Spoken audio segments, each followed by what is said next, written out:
अगर हम मोदी जी की कुंडली भी देखें तो उनकी मंगल की महादशा चली हुई है। दैट्स ए क्लियर इंडिकेशन कि पश्चिम दिशा में सक्सेस। तो पश्चिम दिशा क्या है? महाराष्ट्र। और महाराष्ट्र में इलेक्शन होने वाले हैं। तो उद्धव ठाकरे जी वाली जो शिवसेना है बहुत डाउनफॉल होने वाला है। राज ठाकरे को कंपैरिजन करूं बाला साहब ठाकरे जी के साथ तो आई थिंक उनसे भी वो 10x कुर्सी पर बैठते हुए जी दिखाई दे रहे हैं इस बार।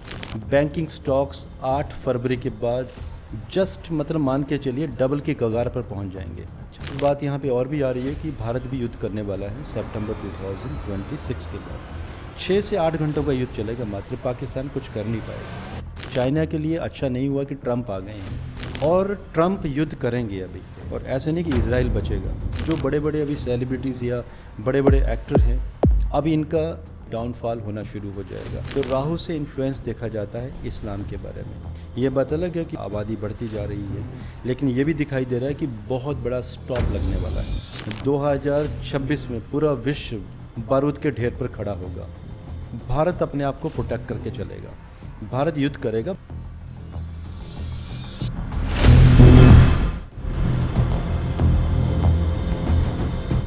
क्या एस्ट्रोलॉजी से कैंसर और एड्स जैसी बीमारियों को ठीक किया जा सकता है? क्या वर्ल्ड वॉर जैसी घटना को प्रिडिक्ट किया जा सकता है?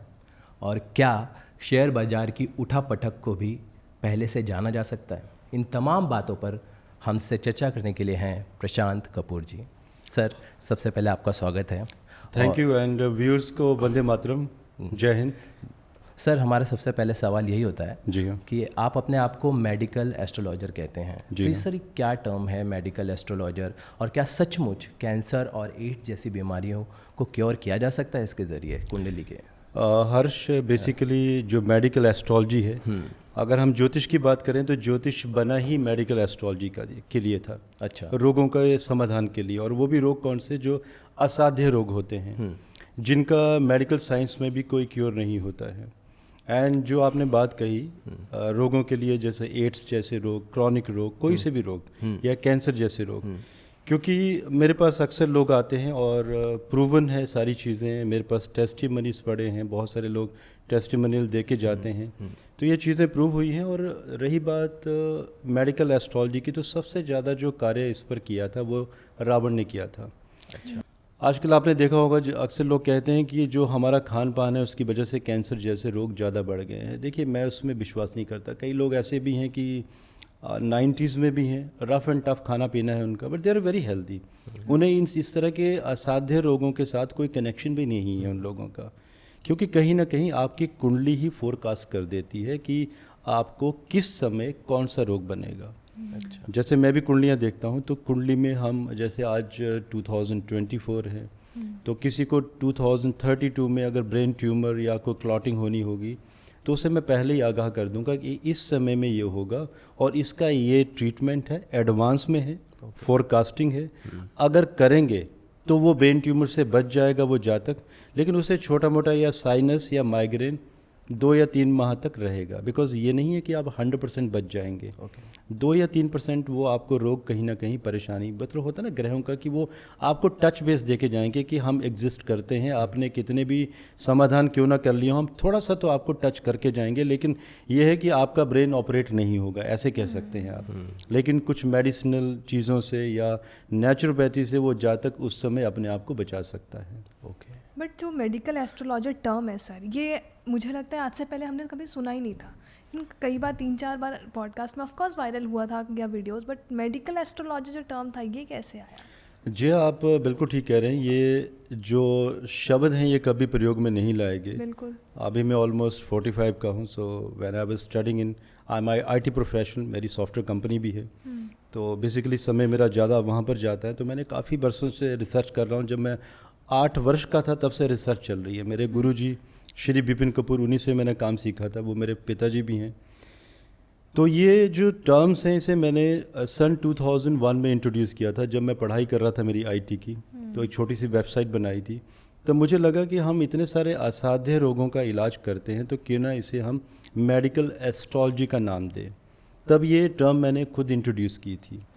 और ऐसा नहीं है, देखिए मेडिकल एस्ट्रोलॉजी ऐसा नहीं है कि मैंने इसको terms the, that's a different thing. लेकिन ये तो वर्षों से, सालों से, सदियों से चलती आ रही है। सिर्फ मैंने टर्म्स दी हैं, लेकिन इलाज पहले भी, आज भी हमारे देश और दुनिया में आज भी बहुत अच्छे अच्छे मेडिकल एस्ट्रोलॉजर हैं। मे भी शायद उन्होंने उस टर्म का यूज़ नहीं किया, या लोगों को ये नहीं मालूम है। आज भी लोगों को ये नहीं मालूम कि ज्योतिष से असाध्य रोगों का इलाज हो भी सकता है। ज्योतिष के बारे में आज इतना ही लोग जानते हैं कि किसी की शादी डिले हो रही है, या किसी का प्यार टूट गया है, कोई डिप्रेशन में है, कोई ब्रेकअप हो गया है, या जॉब चेंज करनी है, या बिजनेस करना है, फॉरेन ट्रैवल्स एट्सेट्रा, या किसी के संतान नहीं हो पा रही है। लेकिन ज्योतिष के बारे में कोई ये जानता ही नहीं है कि ज्योतिष बना ही बेसिकली मेडिकल एस्ट्रोलॉजी के लिए था, जिसमें असाध्य से असाध्य रोग, और वो भी कौन से रोग जिनका मेडिकल साइंस में कोई ट्रीटमेंट है ही नहीं, नो ट्रीटमेंट अवेलेबल। जैसे एक एग्जांपल दे देते हैं, लीवर सिरोसिस के कितने ही केसेस को मैं ठीक कर चुका हूँ। आज आप किसी भी मेडिकल डॉक्टर को पूछ लीजिए, अभी व्यूअर्स में कुछ मेडिकल डॉक्टर होंगे भी, मेरी बात सुन भी रहे होंगे, जो सर्जन भी हैं, जो लीवर ट्रांसप्लांट भी करते हैं, उनका ये कहना है कि अगर सेल्स डीजनरेट होना शुरू हो जाते हैं तो वो कभी भी रीजनरेट नहीं होंगे, लीवर वहाँ से डैमेज होता चला जाएगा, एंड उसके बाद लीवर का ट्रांसप्लांट ही करना पड़ेगा। अब देखिए मेरे पास कितने ही केसेस हैं जिन्हें हम हिमालय से, आपने धर्मशाला सुना होगा हिमाचल प्रदेश में, I belong to Himachal Pradesh, तो वहाँ पर हर वर्ष हम लोग 2 माह, मैं और मेरी टीम, ऐसी ऐसी जड़ी बूटियाँ जो आज भी मार्केट में पंसारियों या आयुर्वेदा एक्सपर्ट्स के पास उपलब्ध नहीं होती हैं, ये दवाइयाँ हम लोग जुलाई और अगस्त के महीने में जब बरसात पड़ती है, सितंबर में, तब वहाँ से हम लेके आते हैं, एक्सट्रैक्ट करते हैं वहाँ से, पहाड़ियों से, जो शिवालिक की पहाड़ियाँ हैं वहाँ पर। उन मेडिसिन्स को जब लाया जाता है तो उन्हें ड्राई करके वैदिक मंत्रों का जाप भी किया जाता है, उसके साथ हीलिंग की जाती है उनकी, और कुंडली से विश्लेषण भी किए जाते हैं। और वही मेडिसिन जो लीवर सिरोसिस के जो रोगी हैं उन्हें दी जाती है, और कितने ही केसेस ठीक हो गए हैं। और इनफैक्ट ये भी कहना चाहूँगा, कुछ डॉक्टर्स भी हैं, देखिए अगेन मेरा जो काम है, मैं किसी का नाम नहीं लेता हूँ कभी भी, बिकॉज जब तक तो कोई सामने खुद ना कहना चाहे। दिल्ली एनसीआर या बेंगलोर के कुछ ऐसे डॉक्टर्स हैं जो मेरे से लीवर सिरोसिस की मेडिसिन लेके जाते हैं, और कौन से डॉक्टर हैं? Medical doctors. अच्छा। और वो बहुत महंगे दामों पर दवाई बेचते हैं, लेकिन आप कभी इनसे कहिए, दे विल नेवर से कि आयुर्वेदा मेडिकल एस्ट्रोलॉजी सच है, वो कहेंगे नहीं ये गलत है, ऐसा कुछ होता ही नहीं है। लेकिन दवाई भी तो लेके जाते हैं, और किन के लिए? अपने जो खास क्लोज हैं, जो उन्हें लगता है कि नहीं अब ट्रांसप्लांट भी नहीं हो सकेगा। जब डॉक्टर्स मना कर देते हैं कि नहीं इस जातक के पास, देखिए जातक या नेटिव हमारी टर्म्स है ज्योतिष में, आप पेशेंट कह लीजिए, जब डॉक्टर्स को पता है कि पेशेंट के पास अभी 20 या 25 दिनों का समय है, तब वो मेरे पास आते हैं। तो पहले हमारा काम होता है कि कुंडली में विश्लेषण करना, कुंडली से ये देखना है कि अष्टम घर और सप्तम घर की आयु कितनी है, क्या मृत्यु का समय आ चुका है। अगर नहीं आया है तो हमारी ये प्रेडिक्शन होती है कि देखिए मृत्यु तो नहीं आ पाएगी। जैसे मान लीजिए कोई 40 या 45 वर्ष का व्यक्ति है, मृत्यु तो नहीं आएगी, लेकिन वो कोमा में चला जाएगा, क्योंकि जब तक समय आपका पूरा नहीं होगा आप शरीर को छोड़ ही नहीं सकते। तो पहले तो हम आयु का विश्लेषण करते हैं। आयु का विश्लेषण करने के बाद when we get to know कि यस अभी लाइफ काफ़ी बची है, तब हम ट्रीटमेंट स्टार्ट करते हैं। तो आप देखिए ना, एक 80 किलो का व्यक्ति और जब 36 किलो हो जाता है 6 से 7 माह में, तो आप क्या मान के चलेंगे? और डॉक्टर्स ये मना कर देते हैं कि नहीं अब ट्रांसप्लांट भी नहीं हो सकेगा। तो हमने उनका ट्रीटमेंट शुरू किया। वी गॉट टू नो कि नहीं अभी आयु बची है, एंड 6 से 7 माह में बिल्कुल फिट हो गए, और अपना वेट भी उन्होंने गेन कर लिया। रैदर 85-86 kg के हो गए। तो वो पूछना शुरू करते हैं कि आप मुझे ओबेसिटी की मेडिसिन दीजिए, मुझे वेट रिड्यूस करना है। रही बात महाराष्ट्र के इलेक्शंस की, जो अभी इलेक्शंस होने वाले हैं, और जो मैं गणना कर रहा था, तो बीजेपी का मैं चार्ट निकाल लेता हूँ। मैं मेरे मोबाइल में कुछ स्नैपशॉट लेके आ गया हूँ, मुझे पता था कि कुछ ऐसी बातें ना हो। तो अगर आप कहें तो हम शुरू कर देते हैं। नहीं बिल्कुल सर, मैं हमारा सवाल भी था अगला इसी पे सवाल कि जी कि अब वो तो ठीक है, लेकिन अब आगे हम देखें तो महाराष्ट्र इलेक्शन है 2025 है, तो इस पर बहुत सारी बातें करनी है। तो डेफिनेटली अब देखिए 6 अप्रैल 1980 11:45 AM मॉर्निंग समय, दिल्ली समय, ये बीजेपी की कुंडली बनी थी। इस समय बीजेपी का फॉर्मेशन हुआ था। ये मिथुन लगन की कुंडली बनती है। और अगर हम 2025 ये जो अभी इलेक्शंस होने वाले हैं महाराष्ट्र में, आप बीजेपी, क्योंकि देखिए मैं यहाँ पर फडणवीस, अजीत पवार, शिवसेना, अगर मैं इन सब की कुंडलियों की बात करूं, बीजेपी से सिर्फ मैं बीजेपी की कुंडली को ही आधार लेना चाहूँगा। ये बात अलग है, मैंने फडणवीस जी की कुंडली भी देखी है, तो बहुत ही पॉजिटिव प्लैनेट चल रहे हैं उनके इस समय। अच्छा। बिल्कुल सितारे बुलंदी पर हैं इस समय। और अगर बीजेपी की कुंडली भी देखूं इस समय, तो देखिए 1 दिसंबर 2024 से चंद्र बुध और राहु का कनेक्शन 17 फरवरी तक चलेगा।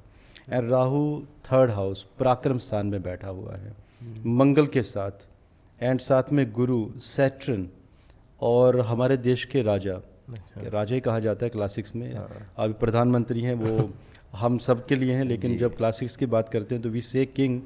अगर हम मोदी जी की कुंडली भी देखें तो उनकी मंगल की महादशा चली हुई है, और जो अंतर दशा और प्रत्यंतर दशा चली हुई है, दैट्स ए क्लियर इंडिकेशन कि पश्चिम दिशा में सक्सेस।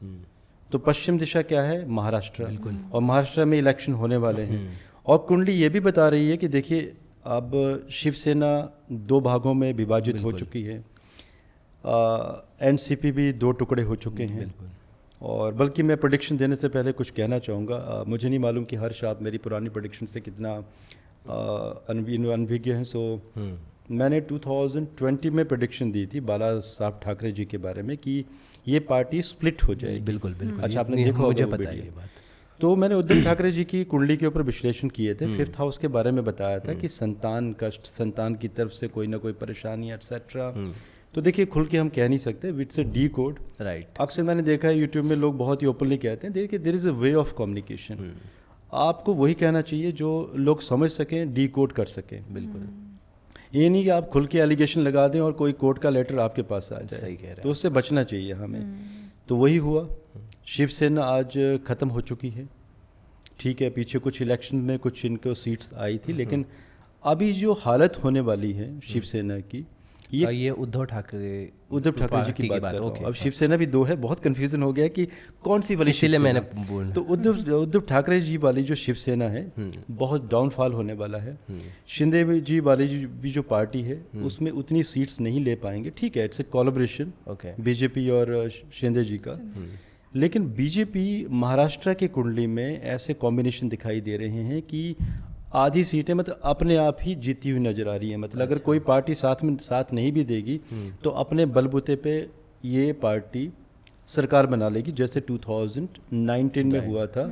सेंट्रल गवर्नमेंट में बीजेपी आई थी, तो इस तरीके से बीजेपी जीती हुई नजर आ रही अच्छा है।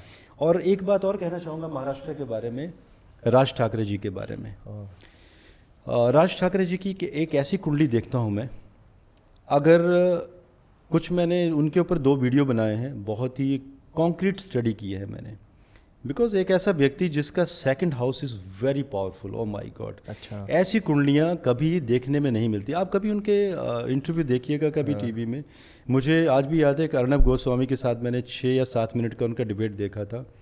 आई थिंक हो ना, कई लोग एंकर्स को आदत होती है कि वो जो चाहते हैं वही बुलवाना चाहते हैं। बिल्कुल। बट आप राज ठाकरे जी का वो देखिएगा, काइंड ऑफ पेशेंस, सूर्य की तरह वो पर्सनैलिटी, मंगल की वो मार्शियन पर्सनैलिटी कमांडर की तरह, एंड जुपिटर का वो ठहराव, वीनस की वो डिप्लोमेशन, केतु का वो एकदम जो ना एक डीप जो एक ठहराव होता है कि ज़मीन के जितना आप ऊपर हैं उससे 3 गुना आप नीचे भी हैं। एंड राहु का इन्फ्लुएंस की पब्लिक की लाइकिंग। तो इतना डेडलीस्ट कॉम्बिनेशन अगर मैंने कहीं देखा है तो बाला साहब ठाकरे जी की कुंडली में देखा है। लेकिन अगर मैं राज ठाकरे को कंपैरिजन करूं बाला साहब ठाकरे जी के साथ, तो आई थिंक उनसे भी वो 10x हैं। अच्छा। लेकिन महाराष्ट्र की जनता अभी ये जानती नहीं है। अच्छा। ये आने वाले टाइम के एक ऐसे लीडर्स बनेंगे, नेता बनेंगे। लेकिन अगर वो 2 वीडियो अगर कभी वो मेरे देख लेते हैं, जो मेरे एस्ट्रो कपूर चैनल में यूट्यूब में मैंने दिए हैं, कुछ गाइडलाइंस भी दी हैं मैंने उनके लिए। मैंने एक ऐसी महिला के बारे में भी उन्हें बताया है, क्योंकि जियोपॉलिटिकल मैं मंडेन पे काम करता हूँ। मैंने एक टिप दिया है वहाँ पे कि अगर पार्टी के नाम में थोड़ा सा फॉर्मेशन, अगर वो ऐसी महिला अगर आपकी एडवाइज़र रहेगी तो इसमें कोई संदेह ही नहीं है कि 2029 में वो कोई सी भी पार्टी बना लें, कैसे भी बना लें। अच्छा। वो चाहे कोई भी पार्टी खड़ी हो, चाहे वो सेंटर में सरकार बना के भी खड़ी हो, वो अकेले ही आधे से ज़्यादा सीटें ले जाएंगे महाराष्ट्र की। लेकिन ये बात कह रहा हूँ मैं 29 की, आज नहीं, लेकिन उसके लिए पहले तैयारी चाहिए। अगर वो वीडियोस जो मैंने दिए हैं अगर वो उन्हें फॉलो करते हैं तो, और महाराष्ट्र को कि ऐसा लीडर मिलने वाला है उसके बाद, जो महाराष्ट्र होता है, देखिए हर एक देश अलग है लेकिन देश के साथ राज्य भी तो जुड़े हैं। हर राज्य के लोग चाहते हैं कि हमारे राज्य में एक ऐसा लीडर हो जो राज्य को बहुत आगे ले जाए। जब गुजरात मॉडल की बात होती थी मोदी जी की, तो आज देखिए गुजरात कितना तरक्की कर चुका है। बिल्कुल। और हर राज्य तरक्की करना चाहता है। मैं भी हिमाचल प्रदेश का हूँ, और हिमाचल प्रदेश की भी अगर मैं बात करूँ, थोड़ा सा हम आउट ऑफ द टॉपिक जा रहे हैं, तो हमें आज तो कोई लीडर मिला ही नहीं वहाँ पर।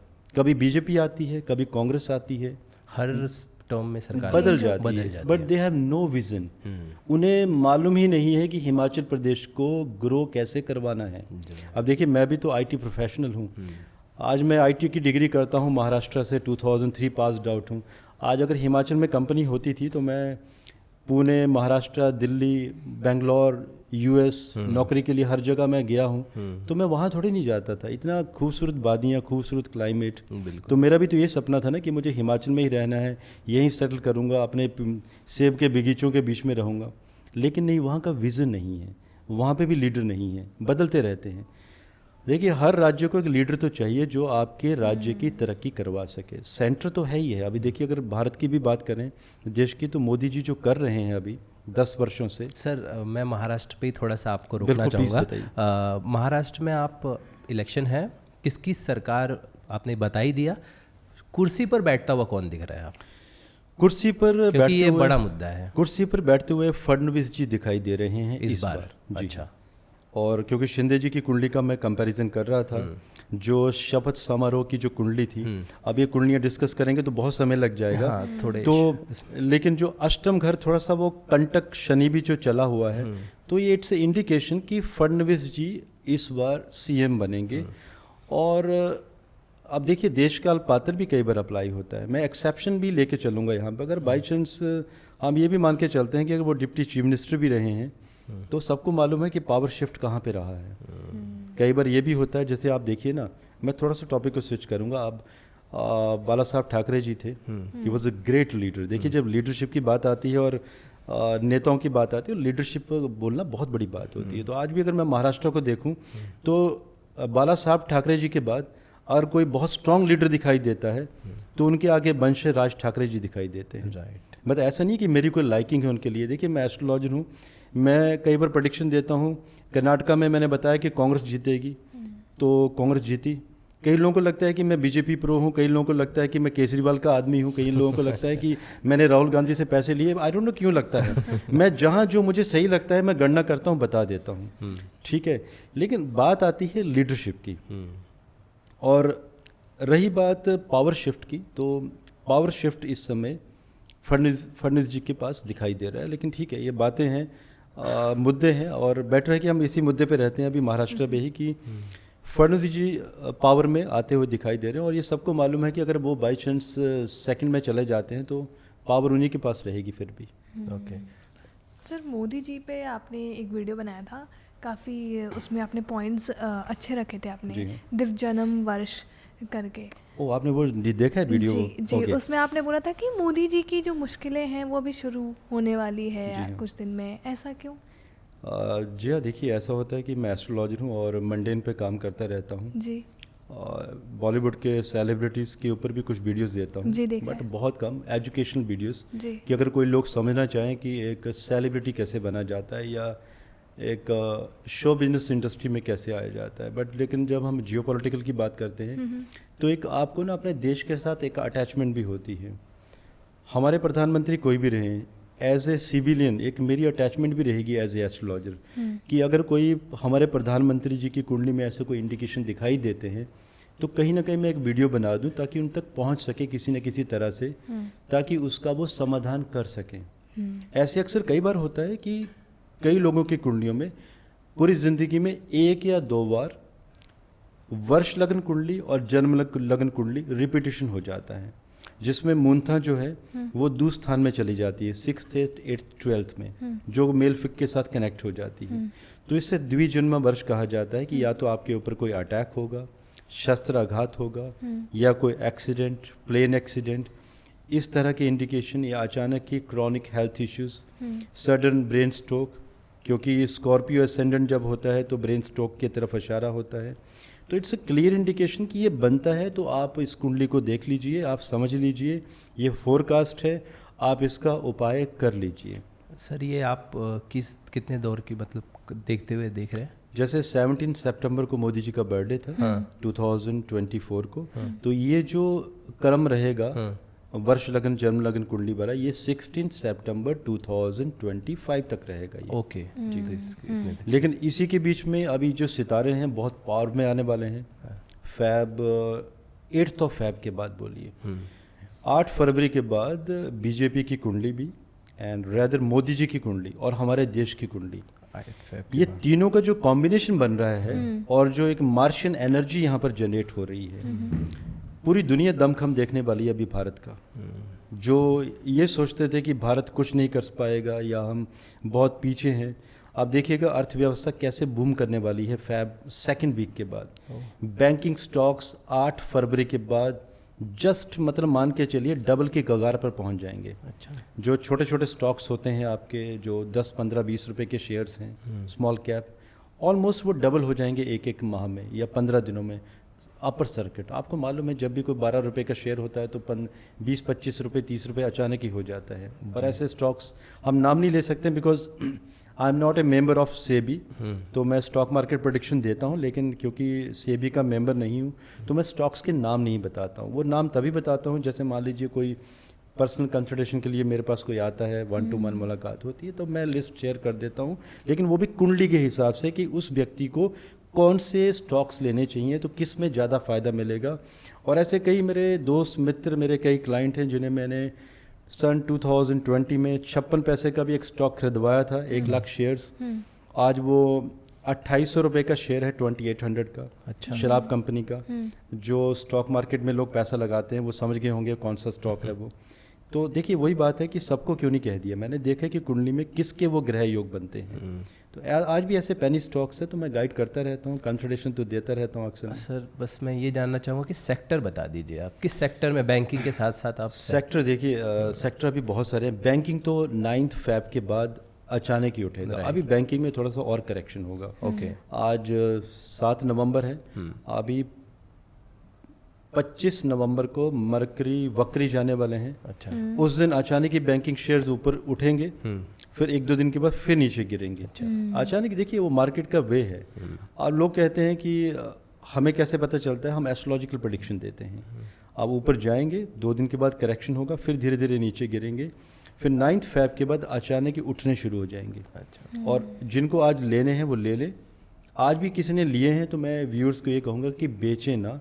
अगर अभी भी लॉस में जा रहे हैं तो बेच के पैनिक मत होइए, छोड़ दीजिए उनको। आप कम से कम 25 फरवरी के बाद देखिए उन शेयर्स का क्या होगा। एक्चुअली शेयर मार्केट में लोग पैनिक बहुत होते हैं। बैंकिंग हो गया, FMCG, इंफ्रास्ट्रक्चर के जितने भी शेयर्स हैं, एविएशन सेक्टर, मेटल्स कंपनी जितनी भी हैं, कॉपर इंडस्ट्रीज जितनी भी हैं, फिर इसके बाद सबसे बड़ी इंडस्ट्री आ जाती है हमारी मार्स की, मंगल की। और मंगल की इंडस्ट्री कौन सी है? डिफेंस। डिफेंस के स्टॉक्स हर्ष जो आज रेट चल रहा है किसी भी स्टॉक का 26 सितंबर 2026 के बाद 20 गुना 20 मल्टीप्लाई बाय मिनिमम होना ही होना है इनको। क्योंकि पूरी दुनिया से अभी हमें ऑर्डर आएंगे, वेपन्स बनाएंगे हम लोग, सप्लाई भी करेंगे पूरी दुनिया को। क्योंकि सर आप इकोनॉमी को बहुत ऊपर हुए जाते, क्योंकि आपने जितने भी सेक्टर कहे सब अगर वो इम्प्रूव होते तो डेफिनेटली इंडियन इकोनॉमी बहुत ऊपर जाने वाली है और जाएगी भी। और इसके लिए अभी देखिए ना, डिफेंस के जो स्टॉक्स होते हैं अक्सर महंगे स्टॉक्स होते हैं, आप देखिएगा। और एक बात यहाँ पे और भी आ रही है कि भारत भी युद्ध करने वाला है सितंबर 2026 के बाद। अच्छा। देखिए ऐसा तो नहीं कि हम लड़ेंगे नहीं या शांति से बैठे हैं। हमें ये सोचना पड़ेगा कि हमारी लीडरशिप आज बहुत ही स्ट्रांग है, कॉन्क्रीट है, शांति से बैठी हुई है 10 सालों से, कि पहले देश को बना लिया जाए, फिर POK जब लेना होगा तो यही बोला जाएगा कि मित्रों आज POK 4 घंटे में हमारा हुआ। जैसे डिमोनेटाइजेशन हुआ था, Right. सॉरी मैं कॉपी कर रहा हूँ मोदी जी को, ऐसे तो कहते हैं वो अक्सर, ऐसे तो कहा था उन्होंने रात को कि मित्रों आज डिमोनेटाइजेशन हो गया। तो हमें अचानक ही ऐसी न्यूज़ सुनने को मिलेगी कि मित्रों हमारी आर्मी ने 6 घंटे में पीओके को कैप्चर कर लिया और हमारे एक भी आर्मी पर्सन को खरोंच तक नहीं आई। ये होगा आपके सामने, अच्छा, अचानक ही होगा। ये नहीं होगा कि हम ये सुनेंगे कि नहीं हमारे आर्मी वाले शहीद हो गए, क्या चाहते हैं हम हर्ष, हम आर्मी वालों को कितना शहीद करेंगे, और नहीं, वो दैट्स नॉट द वे। अब जब मोदी जी निर्णायक युद्ध की बात करते हैं तो शायद वो कोड नहीं कर पाते हैं लोग। निर्णायक युद्ध होगा कब? वो तभी होगा जब भारत की मंगल की महादशा स्टार्ट होगी। और ये वो कहते हैं ना कि युद्ध भी हम ही थोपेंगे। अक्सर हम क्या कहते हैं अक्सर हमेशा कि नहीं, पहले हम वार नहीं करेंगे, पहले हम अटैक होने देंगे, फिर हम रिप्लाई बैक करेंगे। पाकिस्तान के साथ 3 बार वार हुई हमारी, कारगिल भी हुआ, तीसरी बार पाकिस्तान को मुँह की खानी पड़ी। हुआ तो ये कि पाकिस्तान ने अटैक किया, फिर हमने रेटिलिएट किया। क्या लगता है पूरी दुनिया को कि हम हमेशा रेटिलिएट करेंगे, हम रिप्लाई बैक करेंगे? नहीं, हमेशा ऐसा नहीं होता है। अचानक इस बार हम ही करेंगे अटैक, अच्छा, एंड सडन अटैक होगा, sudden closer and sudden boundary को क्लोज कर दिया जाएगा कि बलोचिस्तान एट्सेट्रा जो भी है, अक्साई चीन, जो भी एरियाज जो बीच में पाकिस्तान में लगते हैं, 6 से 8 घंटों का युद्ध चलेगा मात्र। पाकिस्तान कुछ कर नहीं पाएगा, ओके। क्योंकि जियोपॉलिटिकल आगे चीज़ें इस तरह से चलती जा रही हैं। किस तरह देख रहे हैं आप मोदी और ट्रम्प के रिश्ते को आगे? बहुत ज़बरदस्त होगा। और देखिए ट्रम्प तो देखिए मोदी जी को और ट्रम्प की एक बड़ी खास बात है। आप मोदी जी को देखिए, वो गुजराती है और गुजराती लोगों के बारे में अक्सर कहा जाता है कि they are great business people, और ये दैट्स द ट्रुथ। एक व्यापारी कौम कहा जाता है। मोदी जी अच्छे व्यापारी हैं, वो खुद कहते हैं। मैंने एक इनका वीडियो देखा था रजत शर्मा जी के साथ आज की अदालत में, तो उन्होंने कहा था कि भाई हम ऐसे वाले हैं कि अहमदाबाद से टिकट हम बड़ौदा का लेंगे तो हम कोशिश करेंगे कि उसी टिकट से वापस भी आ जाए। वो खुद कहते हैं इस बात को। और आगे Trump, he is a business person. तो जब एक दो व्यापारी मिलके बैठेंगे तो अब ये जो यूएस के और जो रशिया के जो एक वार चल रही थी आपस में, कोल्ड वेव, अब ये नहीं रहेगी। अब ट्रम्प का नहीं मालूम है कि अचानक ही अपना जहाज उड़ाएगा और रशिया में बिना बताए लैंड कर देगा, बोलेगा पुतिन भाई मैं पहुंच गया हूं, बताओ क्या करना है। और देखिए यूक्रेन वार अभी स्टॉप होने वाली है। यूक्रेन को असला बारूद अभी यूएस से बंद कर देगा। ये एस्ट्रोलॉजिकल प्रेडिक्शन नहीं दे रहा हूँ मैं, हाँ, ये दिस इज तो अंडरस्टैंडिंग। और अभी रिश्ते और ज़्यादा क्लोज हो जाएंगे। लेकिन हाँ, चाइना के ऊपर आगे आने वाले टाइम में कन्फ्लिक्ट होने वाली है। ये चाइना के लिए अच्छा नहीं हुआ कि ट्रम्प आ गए हैं, क्योंकि चाइना की कुंडली जो बता रही है वो आगे कुछ परेशानी आने वाली है चाइना को अभी ज़बरदस्त ट्रम्प के आने के बाद। बट ट्रम्प के जीतने से इंडिया के सेंसेक्स या मार्केट में क्या असर पड़ेगा? अभी तो देखिए जैसे 6 तारीख को ट्रम्प जीते जी। तो 1.5% मार्केट ऊपर गई निफ्टी, जी। और इसके बाद गोल्ड कल करेक्शन हुआ था 78 पे आया था, आज फिर स्टेबल हो गया है थोड़ी देर पहले। अब ये थोड़ा सा करेक्शन अभी और चलेगा, और जैसे ये करेक्शन होगा इसके बाद हमारी अर्थव्यवस्था और ज़्यादा ऊपर जाएगी। अब जैसे भारतीय हैं उन्हें आसानी से वीज़ा मिलेगा, ग्रीन कार्ड कई लोगों के जो काफ़ी समय से अटके हुए हैं वो मिलना शुरू हो जाएंगे। और basically Trump he is pro India. आप देखिए ना, मे बी जब हम ये कह रहे थे, अब देखिए मैं ऐसे कोई गणित नहीं लगाना चाहूँगा। आपने कहा कि एस्ट्रोलॉजी में गलती कहाँ हुई, एस्ट्रोलॉजी सही है, मेरी गणना में गलती हुई, तो हम कई बार ये भी सोच रहे हैं कि क्या हमें देश काल पात्र अप्लाई करना चाहिए था। ट्रम्प ने क्या किया अंतिम समय में, हिंदू वोटर्स की बात की, हिंदू एंड मोदी, ये जितना भी वोट बैंक बढ़ा है पिछले 15 दिनों में, इट्स ऑल हिंदू वोट। अच्छा, एंड मोदी के नाम पे वोट ले गया। आप सोचिए जब यूएस की बात आती थी तो लोग यही कहते हैं ना सुपर पावर है। राइट। आज सुपर पावर को भी हमारे देश के प्रधानमंत्री की जरूरत पड़ रही है। हमारे देश के प्रधानमंत्री का नाम लेके, मोदी जी का नाम लेके आज ट्रम्प जीत गए हैं। मैं तो ये कहना चाहूँगा, maybe I will try to connect this things with the astrology की गलती कहाँ हो रही है, क्या हमें देश काल पात्र को लेना चाहिए या नहीं लेना चाहिए। लेकिन देखिए ट्रम्प के आने से भारतीयों को बहुत फ़ायदा होने वाला है। हमारी इकोनॉमी बहुत ज़बरदस्त ग्रो करने वाली है, हमारे डिफेंस सेक्टर ज़बरदस्त उठेंगे, क्योंकि ट्रम्प की कुंडली भी अगर मैं देखता हूँ तो he is a Martian energy, बहुत ही मार्स बहुत स्ट्रांग है। और ट्रम्प युद्ध करेंगे अभी, लेकिन यह है कि जो समीकरण है युद्ध के वो बदल जाएंगे। अच्छा, अब इजराइल को ओपन सपोर्ट रहेगी, जो इस्लामिक राष्ट्र हैं वहाँ पर अचानक युद्ध थोप दिए जाएंगे।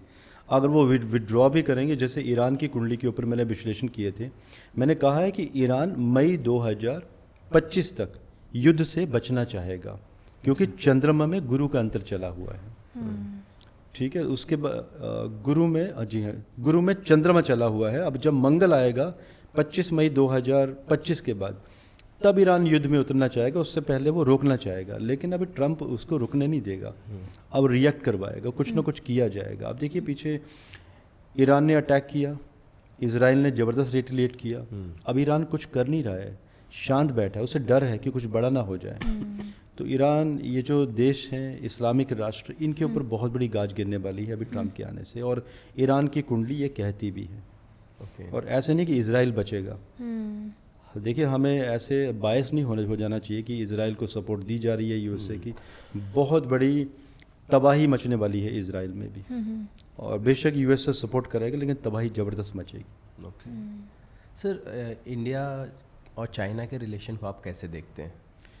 इंडिया और चाइना के रिलेशन को हम देखें तो मुझे मालूम था कि शायद ऐसा कोई आप जियोपॉलिटिकल क्वेश्चन ना पूछे, तो मैं चाइना की कुंडली भी लेके आया हूँ मेरे पास।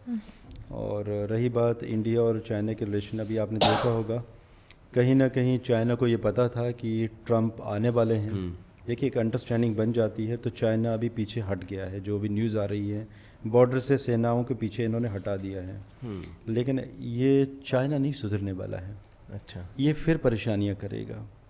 ताइवान के ऊपर भी अभी अटैक की तैयारी करेगा, गलतियां बहुत सारी होंगी, और बीच में हांगकांग में भी विद्रोह होगा, और ये विद्रोह शुरू होगा आपका 17 दिसंबर 2025 के बाद।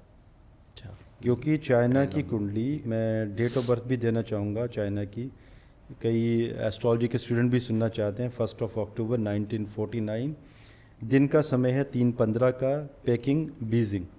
तो ये कुंडली बनती है मकर लगन की। अभी मकर लगन की कुंडली क्या कह रही है कि अभी बुध में अंतर आएगा 17 दिसंबर 2025 से, सूर्य का अंतर आएगा, तो सूर्य में धीरे धीरे कन्फ्लिक्ट होना शुरू होगी। उसके बाद चंद्रमा का अंतर आएगा, और ये जो समय आएगा 24 मार्च 2028, आज से 3.5 वर्ष के बाद, ये जो समय होगा ये चाइना के विघटन का समय बनेगा ये।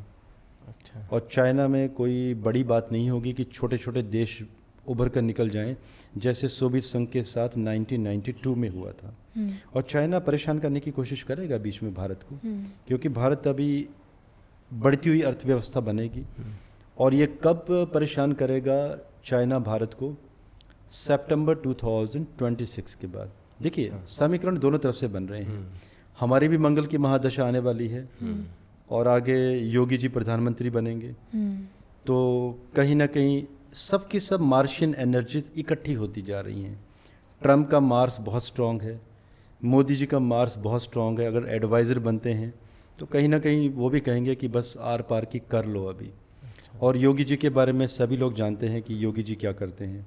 ठीक है, वो बहुत ही क्लीन साफ़ सुथरा काम करते हैं, कोई डिप्लोमेशन नहीं होती उनके काम में। उनका ये होता है कि बस ये करना है तो करना है। मेरे भी फेवरेट है। आपके भी फेवरेट है वो आजकल सबके फेवरेट है। और कहीं ना कहीं लगता है कि ऐसे ही मार्शियन एनर्जीज़ की ज़रूरत है हमारे देश को। एंड इसके साथ मोदी जी एंड हमारे देश की कुंडली, अब इतने सारे मार्स जब इकट्ठे होंगे तो मार्स घर में तो बैठेगा नहीं, उसे तो युद्ध करना है, लड़ना है उससे। और कोई कितना भी समझा ले, चाहे जुपिटर कितना भी उसको गाइड कर ले, वो बोलेगा कि कुछ तो करके आता हूँ, मुझे कुछ हरकत तो करने दो। और जब एक बार हरकत होती है तो सोचिए कितनी बड़ी होती है। और छोटे छोटे देश तो हैं नहीं। तो देखिए, अभी डिप्लोमेशन में भारत बहुत आगे निकलने वाला है। जिन लोगों ने आज भी वो 370 के मुद्दे पकड़े हुए हैं, जो ना समझ लोग हैं, जिनको मैंने बहुत पहले मेरे वीडियोस के थ्रू मैसेज भी दिए थे, और मुझे बहुत सारी धमकियां भी आज भी ISIS, पाकिस्तान, लश्कर, कई सारे ग्रुप से आती हैं। बहुत सारे लोग मारने की भी धमकियां देते हैं। मैं कहता हूं कि भाई मार लेना जब भी मारना होगा। सो मैं इन व्यूअर्स को, मेरे वीडियो कई बार देखते भी हैं, आपके माध्यम से भी देखेंगे, तो मैं कभी डरता नहीं हूँ किसी चीज़ से कि कोई गोली मार देगा। जब मारनी होगी तो मार देगा कोई, लेकिन हमारे लिए पहले हमारा देश बड़ा है, पहले हम अपने देश के बारे में सोचेंगे। सो देखिए, चाइना का आगे विघटन होने वाला है। अभी तो देखिए, करंट समीकरण यही है कि पुतिन ने भारत और चाइना को इकट्ठे मिला के एक टेबल पर चीज़ें सेट कर दी हैं ताकि शांति स्थापित हो। लेकिन अब समीकरण बदल जाएंगे ट्रंप के आने से। अब चाइना थोड़ा सा अलग थलग होने वाला है। सर आपका एक वीडियो था जहाँ पर आपने बोला था कि बॉलीवुड में अंधेरा आने वाला है। बॉलीवुड में अंधेरा आने वाला है। देखिए, कई बार क्या होता है ना कि वीडियो का हमारा कंटेंट कुछ और होता है, लेकिन इसके कुछ और तरीके से बना दिया जाता है। मुझे याद है उसी मेरे वीडियो को कई लोगों ने कॉपी किया है, बहुत सारे पॉडकास्टर ने, और जी। इसी पे मैं एक बात कहना चाहूँगा। अभी शनिदेव जी, उसी वीडियो में मैंने एक कंटेंट भी दिया है कि 29 मार्च 2025 को शनिदेव जी अभी मीन राशि में आएंगे। अब आप देखिएगा कि अभी वही लोग सस्टेन कर पाएंगे मीडिया में जिन लोगों के पास कुछ कॉन्क्रीट नॉलेज है। अब आप देखिए ना, कितने सारे पॉडकास्टर्स हैं आज की डेट में। राइट। अगर आज की डेट में 10,000 पॉडकास्टर्स की अगर लिस्ट अगर मान लें फॉर एग्जांपल, तो 2 या 3 ही बचेंगे। जैसे आप देखिए, आप लोगों ने मुझे बुलाया, आपका पॉडकास्टिंग चैनल है, तो आपके जैसे कुछ एक लोग जो कॉन्क्रीट काम कर रहे हैं, ये नहीं कि पेड पॉडकास्ट चल रहा है तो आपने मुझे बुलाया, शायद स्टडी की होगी, जैसे आपने अचानक मेरे 2-3 वीडियोस का रेफरेंस दिया, इट मीन्स आपने पढ़ाई की है मेरे बारे में, तब आपने बुलाया, आपने रिसर्च की है, वो मुझे भी पता चल रहा है कि बहुत पढ़ाई करके आए हैं आप मेरे बारे में। लेकिन आजकल क्या हो गया है कि लोग पढ़ाई नहीं करना चाहते हैं, बस उन्हें लगता है कुछ इन्फ्लुएंसर्स के वीडियो देख रहे हैं जिन्होंने पॉडकास्टिंग में नाम कमाया है, कोर्सेज लॉन्च हो चुके हैं कि आप ऐसे करेंगे तो अच्छे पॉडकास्टर बनेंगे। नहीं बन सकते जब आपको समझ ही नहीं है, आपको दिन दुनिया का पता ही नहीं है, आपके पास प्रेजेंस ऑफ माइंड है ही नहीं। How you can be, no you cannot. तो अभी जो शनि देव जी मीन राशि में गुरु की राशि में आएंगे, अब ये छटनी करना शुरू कर देंगे। बॉलीवुड का भी इसी के साथ कनेक्शन जुड़ा हुआ है जिया। इसमें ये होगा कि पहले तो पॉडकास्टर्स की छटनी हो जाएगी। आप देखिएगा, ये नहीं कह रहा हूँ कि चैनल बंद हो जाएंगे, चैनल ऐसे ही रहेंगे इंटैक्ट, लेकिन उन पे ऊपर वीडियोस आने बंद हो जाएंगे क्योंकि चैनल्स चलेंगे नहीं। जैसे मेरा ही आप वीडियो देखिए, वही बॉलीवुड वाला, उसकी भी 50-60 कॉपी लोगों ने बना दी, अपने तरीके से कंटेंट बनाए हैं।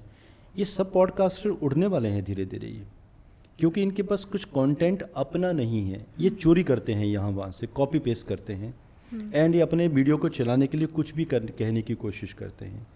क्योंकि शनिदेव जी का हमेशा ही प्रमाण रहा है कि जब भी वो ट्रांजिशन करते हैं, और अगर शुक्र का भी जब इन्फ्लुएंस अभी देख रहे हैं हम मार्च अप्रैल के बाद, अगस्त 2025 में जब सूर्य भी राशि परिवर्तन करेंगे, अक्टूबर 2025 में जब तुला राशि की तरफ मूव करेंगे, पॉडकास्टर्स की छटनी होना शुरू हो जाएगी। और जो पुराने एक्टर्स थे बॉलीवुड के, जिन्हें लोग इन्फ्लुएंसर्स भी कहते हैं, आज इन्फ्लुएंसर की आप देखिए कितनी बड़ी भीड़ लग गई है। आज इन्फ्लुएंसर्स कौन नहीं है, आज पॉडकास्टर इन्फ्लुएंसर हैं, कितने सोशल मीडिया प्रोफेशनल हैं, वो इन्फ्लुएंसर्स की तरह काम कर रहे हैं। इन्फ्लुएंसर्स को अभी कोई मानेगा ही नहीं आने वाले टाइम में। एक्टर, इन्फ्लुएंसर फ्लाइट में, ट्रेनों में अचानक कहीं पे भी रास्ते में मिलेंगे, कोई भाव नहीं देने वाला है अभी, कोई लोग फैसिनेट नहीं होने वाले हैं। यही है शनिदेव जी का काम करने का तरीका, वो चीज़ों को अचानक की 360 डिग्री बदल देते हैं। और जो पुराने एक्टर थे हमारे, जो आज एक शेल में चले गए हैं, जिनके पास काम नहीं है, कुछ ईगो भी है कि नहीं हम आज भी हम OTT में नहीं आएंगे या हम YouTube में नहीं आएंगे, ये वही लोग थे जो इतने प्रभावशाली थे कि YouTube को ये तुच्छ समझते थे कि नहीं ये कुछ है ही नहीं, या कोई भी सोशल मीडिया चैनल्स। अब आप देखिएगा 2025 मिड के आसपास ये शुरुआत हो जाएगी, अभी मार्च 29 2025 से धीरे धीरे यही बड़े बड़े सेलिब्रिटीज़, पुराने जो एक्टर्स हैं, ये अपने पॉडकास्ट के चैनल खोलना शुरू करेंगे। और आप सोचिए ना, जो एक बेहतरीन एक्टर रह चुके हैं या अदाकारा रह चुकी हैं पुरानी, या हीरो रह चुके हैं, कुछ बहुत ही इंटेलेक्चुअल भी हैं, और कुछ के मैं चाहता हूँ नाम लूँ लेकिन वो सही नहीं होगा, बाकियों के साथ इनजस्टिस हो जाएगा। अब जब ये इस तरह के पॉडकास्टिंग के चैनल शुरू करेंगे तो वो समझदारी से करेंगे, सोच के काम करेंगे कि क्या बोलना है, क्या क्वेश्चंस होने चाहिए, क्या तैयारी होनी चाहिए, और लोग क्या सुनना पसंद करेंगे। जैसे आप ही लोग देख लीजिए, आप लोग एक्टर एक्ट्रेस तो नहीं है, लेकिन आप लोगों की तैयारी कितनी ज़बरदस्त है, आप लोगों ने कितने अच्छे अच्छे पॉइंट बनाए हैं। और नहीं, really thanks to both of you and Harsh ji, आपने बहुत ही बेहतरीन काम किया है, क्योंकि कोई तैयारी नहीं थी, आप लोगों ने क्वेश्चंस भी ऐसे तैयार किए हैं। सेकंड क्वेश्चन आपका ये था कि आपकी प्रेडिक्शन क्यों गलत हुई, क्योंकि देखिए जब पॉडकास्टर्स आते हैं या किसी को आप बुलाते हैं तो आप किसी को नाराज़ नहीं करना चाहते हैं। मैं नाराज़ नहीं हुआ था आपसे। I like the way you ask that question कि एक फायर राउंड भी होना चाहिए, प्रॉम्प्ट फायर, कि लेट्स सी कि सामने वाला रिस्पॉन्ड कैसे करता है। ये चीज़ें कहाँ होती हैं? आप देखिए ना, पॉडकास्टिंग के जो चैनल हैं, पेड चैनल होते हैं, वहाँ पर इस तरह की कोई बातें होती नहीं। वो अच्छी अच्छी बातें ही बताई जाती हैं कि वीडियो को प्रमोट किया जाए, कोई गलत बात वहाँ पर ना की जाए, क्योंकि वो पेड चैनल्स हैं, पेड कोलैबोरेशन हैं। सो बॉलीवुड का जो भविष्य है आगे, बेसिकली 2027 तक, ये अगस्त के आसपास तक अभी भी थोड़ा सा अंधकार में तो रहेगा। जो महाराष्ट्र की कुंडली में जो वीनस 11th हाउस में बैठे हुए हैं, शनिदेव जी मीन राशि में अभी आएंगे और अपना 2.5 वर्षों का जो कार्यकाल पूरा करेंगे, तो ये बॉलीवुड इंडस्ट्री को उठने नहीं देंगे, बल्कि OTT चैनल ज़्यादा उठेंगे। और जो बड़े बड़े अभी सेलिब्रिटीज़ या बड़े बड़े एक्टर हैं, अभी इनका मार्च 2025 के बाद ही डाउनफॉल होना शुरू हो जाएगा। इन्हें कोई नहीं पूछने वाला है। बेटर इन्हें चाहिए कि घर पे बैठ जाएं, और बाकी आगे जो यंगस्टर्स हैं उन्हें भी सलमान मौका। और शाहरुख का तो 2025 कैसे होने वाला है? देखिए, मेरा ये मानना है जया कि आप जब चेन स्मोकर होते हैं और एक अच्छी सी बॉडी बना के, 6 पैक्स बना के आ जाते हैं मीडिया के सामने। देखिए, मैं खुद बॉक्सर रहा हूँ, I am 3 time gold medallist, ठीक है, अभी भी 45 का हूँ, लेकिन इतना स्टैमिना मेरे पास है कि आज भी 22-25 साल के लड़कों के साथ मैं अच्छा खासा मैं फाइट कर सकता हूँ रिंग में, ठीक है। लेकिन I am pure vegetarian and बिल्कुल एक सात्विक खाना है मेरा। और प्रोटीन के नाम पर दुनिया ने जितने डब्बे पैकेट्स पता नहीं क्या क्या खा लिए हैं।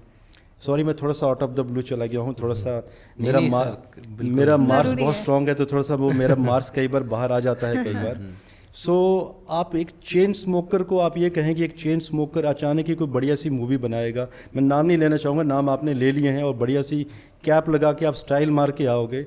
देखिए, चेन स्मोकर जब बॉडी बनाएगा तो इंजेक्शन लेगा, प्रोटीन लेगा, स्टीरॉइड्स लेगा, एंड आप लोगों को थोड़ा सा इन्फ्लुएंस करेंगे आप कि देखिए आप कितने बढ़िया एक्टर हैं। ऐसे शरीर नहीं बनते हैं। शरीर बनाने हैं तो उसके लिए तप करना पड़ता है, तपस्या होती है शरीर बनाने के लिए। और जब आप ऐसे ही एक्टर जो गुटखे की ऐड देते हैं, जब लोगों को बिगाड़ते हैं, आप सोचिए क्या इन्फ्लुएंस डालने जा रहे हैं। मेरे पास भी आजकल छोटा सा चैनल है हमारा, आई थिंक 3-4 लाख सब्सक्राइबर होंगे। मैंने कभी नंबर नहीं देखे, because this is what I tell to everybody कि नंबर्स के पीछे कभी भागना नहीं चाहिए। ज़िंदगी है, एक दिन चली जानी है। मेरे पास भी ऐसे कई लोग आते हैं कि ये ऐड देनी है, आपको 10 लाख देंगे, आप ये ऐड चला दीजिए। इसी टाइप की गेम्स की ऐड, गुटखे की ऐड।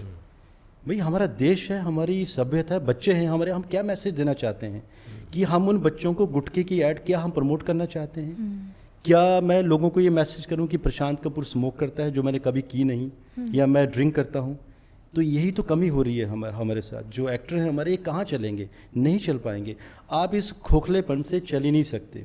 आप एक बड़ा सा शरीर बना के आ जाते हो आप, और पेट आपका निकला हुआ है, और सबको पता है कि उसको एडिट किया गया है, 6 पैक लगाए गए हैं एडिटिंग से। आजकल AI में क्या नहीं होता। I am my self a software professional, मैं एथिकल हैकर भी हूँ। हाई लेवल पे हम एडिटिंग करते हैं या प्रोग्रामिंग करते हैं, तो आज कुछ भी किया जा सकता है एडिटिंग के थ्रू। जी। सो इन एक्टर्स को चाहिए कि थोड़ा सा समझें, आगे यंग जनरेशन को अच्छे तरीके से गाइड करें, और इन चीज़ों से गुटखा, स्मोक, ये स्टीरॉइड्स, इनसे खुद भी दूर रहें, और लोगों को अच्छे तरीके से गाइड करें। और देखिए, हर समय देखिए वो कहते हैं ना, हर चीज़ का एक समय होता है। जी। वो कहते हैं ना, संन्यास लेना। मेरा ये मानना है कि सही समय पर काम करते करते आप संन्यास ले लोगे, लोग आपको याद रखेंगे। लेकिन आप संन्यास तब लोगे जब आपका दिमाग काम करना बंद कर दिया है, या आपको मौके ही नहीं मिल रहे हैं। आप सोचिए क्या प्रभाव डालोगे आप। आपकी इनिंग तो बहुत अच्छी है, लेकिन एंड आपका बहुत ख़राब है। हमारे कैप्टन फॉर एग्जांपल, थोड़ा सा क्रिकेट में चले जाते हैं, महेंद्र सिंह धोनी मेरे फेवरेट क्रिकेटर हैं वो। तो आप सोचिए, उन्होंने संन्यास भी कब लिया? जब इनिंग अच्छी चल रही थी उनकी। और ये सही तरीका होता है कि आप सही इनिंग के समय में आप संन्यास ले लें। जब आपने ये मैसेज कन्वे कर दिया भारतीयों को कि 2011 में मैंने आपके लिए एक वर्ल्ड कप में मैंने जीत दे दी है, उसके बाद 2 बार T20 आपको दे दिया है, और क्या चाहिए? आज भी अगर वो खेलते रहते तो क्या होता था हर्ष, आप सोचिए। इनिंग नहीं चलती थी अच्छी, एक इम्प्रेशन क्या होता था लोगों के बारे में। तो एक सही समय पर संन्यास लेना बहुत ज़रूरी है। और अगर ये एक्टर्स अगर ये पॉडकास्ट देखें, तो मैं मैसेज देना चाहूँगा कि थोड़ा सा सोचिए, देश है आपका, हमारे छोटे छोटे बच्चे हैं। जब आप ये गुटखे की ऐड देते हैं, तो ये बच्चे भी आपसे इन्फ्लुएंस्ड होंगे, और ये भी गुटखे खाएंगे, ये भी स्मोक करेंगे, और आपकी तरह बॉडी बनाने के लिए ये भी स्टीरॉइड्स का यूज़ करेंगे, क्योंकि शरीर बनाना मिनटों का समय नहीं है। जिम में लोग अक्सर जाते हैं, कहते हैं आप ये डब्बे खाओ, प्रोटीन खाओ, 6 महीने में बॉडी रेडी हो जाएगी। नहीं बनती है, वो मसल में स्ट्रेंथ नहीं आती है। बाहर से तो बना लेंगे आप, इंटरनली स्ट्रांग नहीं होते हैं। तो इंटरनली स्ट्रेंथ के लिए 3 से 4 वर्षों का समय लगता है, और वो ऐसा शरीर बनता है, वो तब के बनता है, फिर वो टूटता नहीं है शरीर, चाहे कितनी भी उम्र क्यों ना हो जाए आपकी। सर शायद मैं ज़्यादा बोल गया हूँ। नहीं, बहुत नहीं, सारी बिल्कुल। चीज़ें। सर आपने सुशांत सिंह राजपूत की डेथ को भी प्रेडिक्ट किया था, जी हाँ। जहाँ पर लोगों ने कमेंट में आपसे ये सवाल पूछा है कि जिनका हाथ है इसमें वो क्यों एक्सपोज नहीं हो पा रहे। जी हाँ, मुझे याद है, बहुत ही सेंसिटिव पॉइंट है और थोड़ी सी तकलीफ़ होती है मुझे भी ये सोच के। ये जून 2020 की बात है, जी जब उनके बारे में न्यूज़ सुनी थी मैंने सुबह सुबह मॉर्निंग में कि सुशांत सिंह राजपूत आज उन्होंने लटक कर जान दे दी। जी तो एक एस्ट्रोलॉजर हूँ, थोड़ा सा एक क्यूरियोसिटी होती है कि सेलिब्रिटी जान कैसे दे सकता है, वो भी उस समय में जब उसका राइजिंग का टाइम था, वो भी ऐसा सेलिब्रिटी जो क्वांटम फिजिक्स के ऊपर काम कर रहा हो और प्लेन उड़ाना सीख रहा हो और चंद्रमा पर जगह भी ले ली हो, अपनी छोटी सी लैंड भी ले ली थी उन्होंने। जी। और ये चीज़ें थोड़ी सी मैंने विकीपीडिया में स्टडी की, तभी पता चला। अदरवाइज़ एक मैंने मूवी देखी थी उनकी, बहुत कॉलेज की एक मूवी थी, मैं नाम नहीं याद आ रहा था, बहुत अच्छी मूवी थी, किसी ने मुझे बताया था कि आप ये मूवी भी देखिए। अदरवाइज़ मैं बॉलीवुड की मूवीज़ बहुत रेयर होता है देखता हूँ, अदरवाइज़ हॉलीवुड की मूवीज़ में ज़्यादा देखता हूँ। और कारण ये भी है क्योंकि हॉलीवुड के हीरोज़ को जब गोली लगती है तो मर जाते हैं वो बेचारे। हमारे हीरो इतने स्ट्रांग है कि आप कितनी भी गोलियाँ मारें, नहीं, हमारे हीरो खड़े होंगे, दुश्मनों को मारेंगे। और इनकी गाड़ियाँ इतनी स्ट्रांग होती हैं कि अपनी स्कॉर्पियो से 20-25 डिफेंडर्स को हिट करेंगे, आपकी स्कॉर्पियो में डेंट भी नहीं लगेगा। तो वो थोड़ा सा ना, वो ये मूवी सब देखता हूँ जब मुझे लगता है कि आज थोड़ा सा स्ट्रेस में हूँ, तो थोड़ा सा एक वीडियो गेम देखनी है, तब ऐसी मूवीज़ में लगा लेता हूँ। सुशांत सिंह राजपूत जी के बारे में, सॉरी मैं आउट ऑफ द टॉपिक चला गया, थोड़ी सी कई चीज़ें मुझे भी लगता है कि हाँ बोलनी चाहिए खुल के। तो जब ये कुंडली का मैंने विश्लेषण किया उनकी, तो पता चला कि 8th हाउस में जो कॉम्बिनेशन बने हुए थे उस समय चंद्रमा की जो ट्रांजिट थी वो कुछ और कह रही थी, षड्यंत्र कह रही थी कि ये सुसाइड नहीं है, इट्स ए अटैक, ये किसी ने अटैक किया है और ये सुसाइड हो ही नहीं सकता, मतलब ये किसी ने इनके ऊपर कोई शस्त्र आघात किया है। तो शस्त्र आघात की जब तलाश हो रही थी कुंडली में, तो ये दिखाई दे रहा था कि किसी ने इनको कोई ड्रिंक में कोई चीज़ दी है, बेहोशी की मुद्रा में ले जाया गया है, उसके बाद इनके साथ कोई ना कोई मारपीट हुई है, इनके कोई शरीर के कोई पार्ट्स को भंग किया गया है। तो इस तरह के फिर मैंने विश्लेषण किए, फिर मैंने एक वीडियो दिया था बहुत ही दावे के साथ मेरे यूट्यूब में। तब मैं नया यूट्यूब में जस्ट आया था उन दिनों में, बिकॉज कोविड के बाद मुझे भी लगा था कि चलिए मैं भी कोशिश करता हूँ। तब घरों में बैठे थे, तो आई एम ए बिजनेसमैन, तो समय था, तो विश्लेषण दिए मैंने। और मैंने ये भी कहा दावे से वीडियो में कि ये जो मैं चीज़ें आज बता रहा हूँ, ये 45 डेज़ के बाद मीडिया में सुनने को मिलेंगी। आई थिंक ये 1 मई 2020 को मैंने वीडियो बनाया था, जो मुझे याद है, क्योंकि मुझे मालूम था कि अब ऐसा कुछ होगा, क्योंकि उस समय शनि की ट्रांजिट चेंज हो रही थी, नक्षत्र परिवर्तन हो रहा था। शनि नक्षत्र परिवर्तन करेगा तो कुछ ना कुछ गड़े मुद्दों को उखाड़ेगा। और जब मैंने अष्टम में राशि देखी, तो मैंने देखा कि कोई मिडिल ईस्ट में कोई व्यक्ति बैठा हुआ है, उसी ने ये प्लान किया है।